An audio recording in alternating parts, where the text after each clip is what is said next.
Dito tayo sa quarry, meron kaming business proposal dito. Ito, bibili namin yung yung mga screen ayagan. Ito yung boulders, ito yung buhangin, ito.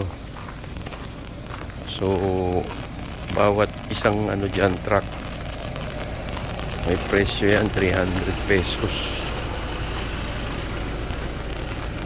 So everyday, kung ilan yung truck na meron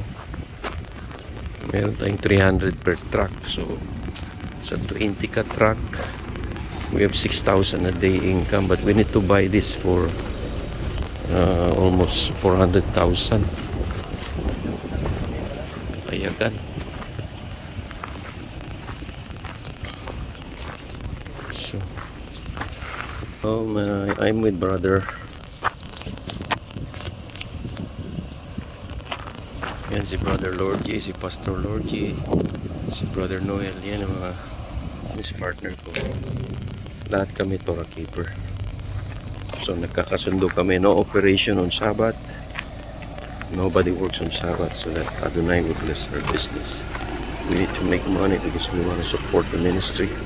We are asking money from anybody. So we need to do a business. Right now we need capital for operation.